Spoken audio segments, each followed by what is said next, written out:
A cozy suburban home in Denver, Colorado. The living room is decorated with family photos and Christmas ornaments. Snow falls gently outside the windows. Sarah, 26, sits nervously on the edge of the couch, her 7-month pregnant belly visible under her modest sweater. Her hands shake slightly as she waits. The front door opens, and Margaret Sullivan, 58, enters with an air of superiority. She's impeccably dressed in designer clothes, her gray hair perfectly styled. Margaret, looking Sarah up and down with disgust. "So you're the one who trapped my son." Sarah, standing up carefully. "Mrs. Sullivan, I'm Sarah. Jake and I are so happy about the baby, and we hoped."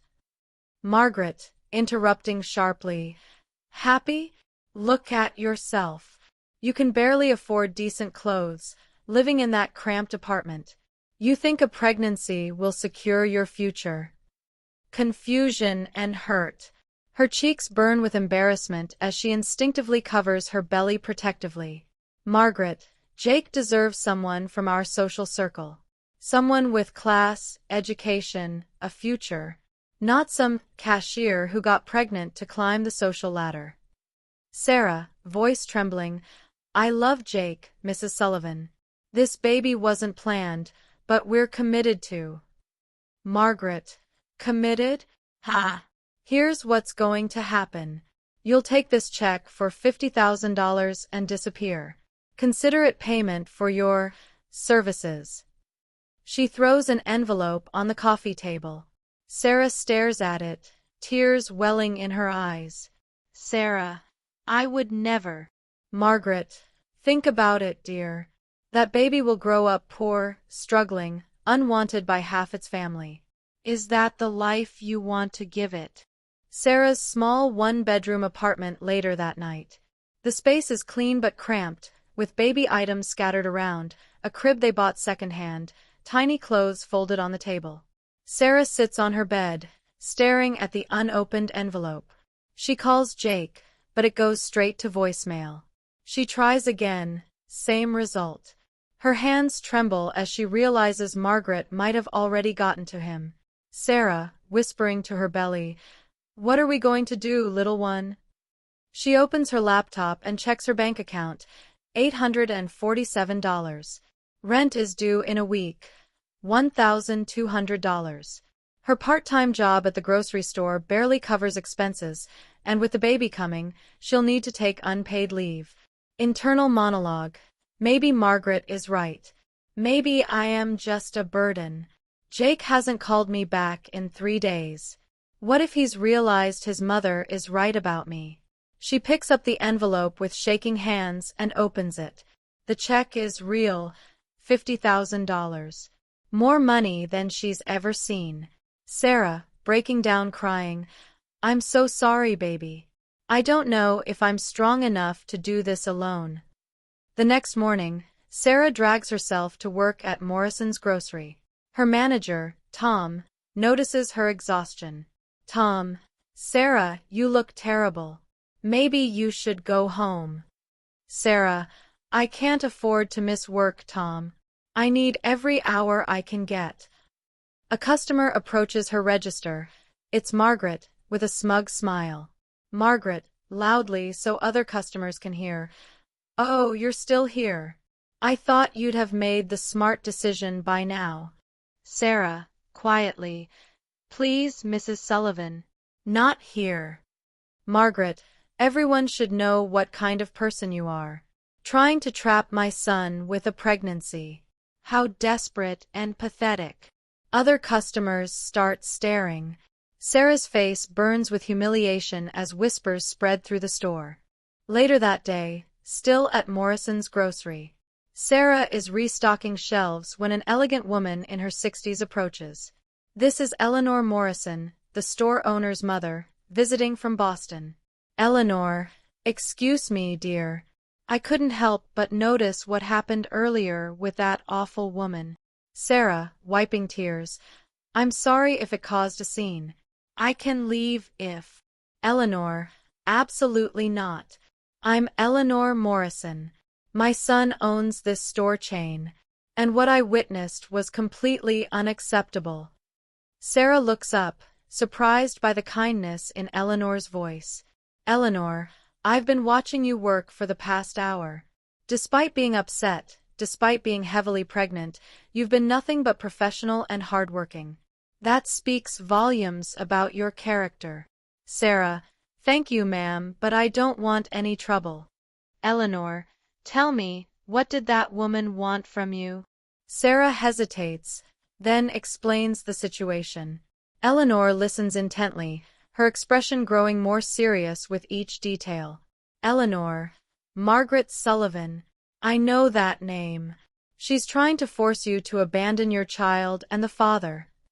Sarah, nodding, tears flowing. Jake won't even return my calls anymore. Maybe she's right. Maybe I should just take the money and… Eleanor, firmly, absolutely not. That woman has no right to tear apart your family. And frankly, she picked the wrong person to mess with. Eleanor pulls out her phone. I'm calling my lawyer. And my investigator. If Margaret Sullivan wants to play dirty, she's about to learn she's not the only one with resources. Sarah, Mrs. Morrison, I can't ask you to. Eleanor, you're not asking. I'm offering. I lost my daughter in a car accident 5 years ago. She was about your age, and pregnant. I never got to meet my grandchild. I see something in you that reminds me of her strength. 3 days later, Jake finally shows up at Sarah's apartment, looking conflicted and tired. Jake, Sarah, I'm so sorry. My mother, she's been filling my head with doubts, threatening to cut me off financially. I was scared and confused. Sarah, cold, protective. So you just disappeared? When I needed you most. Jake, I know. But I'm here now. We can work this out. Before Sarah can respond, her phone rings. It's Eleanor. Eleanor, on speaker. Sarah, dear, are you sitting down? My investigator found some very interesting information about Margaret Sullivan. Sarah, what kind of information? Eleanor, she's been embezzling money from the charity foundation she runs. Over $200,000 in the past 2 years. We have bank records, forged documents, everything. Jake's face goes pale. Jake, that's impossible. My mother would never. Eleanor, there's more. She's been blackmailing 3 other women to stay away from wealthy men in your social circle. This is a pattern of behavior. Setting shifts. Margaret's upscale home. She's hosting a charity luncheon with Denver's elite when police officers arrive with a warrant. Police officer, Margaret Sullivan, you're under arrest for embezzlement and fraud. Margaret, shocked, panicked. This is ridiculous.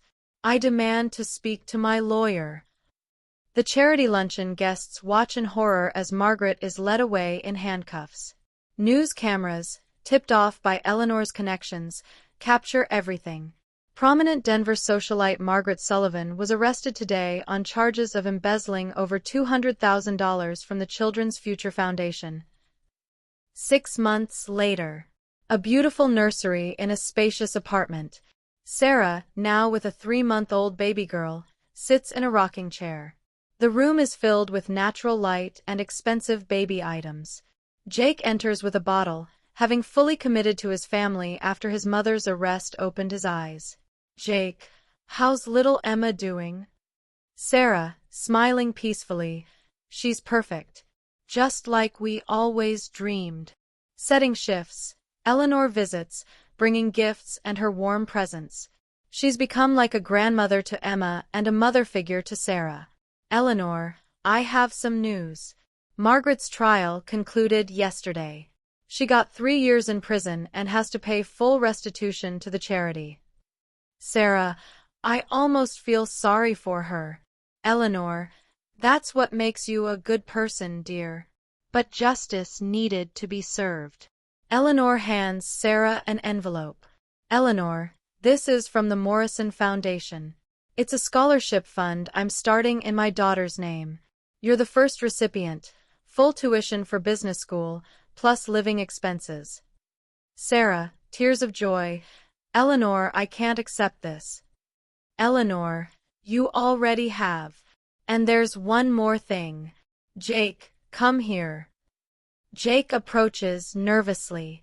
Eleanor, I'm offering you a position managing our new Morrison Foundation. Your background in finance, combined with what you've learned about real integrity, makes you perfect for the role. The small family sits together in their comfortable living room. Sarah's graduation photo from business school hangs on the wall next to family pictures. Emma plays on a soft blanket while Jake reads her a story. Sarah, voiceover. Margaret thought she could destroy our family with money and manipulation. Instead, she brought together people who truly cared about what's right. Sometimes the worst moments in our lives lead us to the best ones. Jake, I'm sorry it took my mother's arrest for me to realize what really matters. Sarah, what matters is we're here now. All of us. The camera pans to show Eleanor arriving for Sunday dinner, Emma reaching for her grandma Ellie, and a genuine family built not on money or status, but on love, support, and second chances.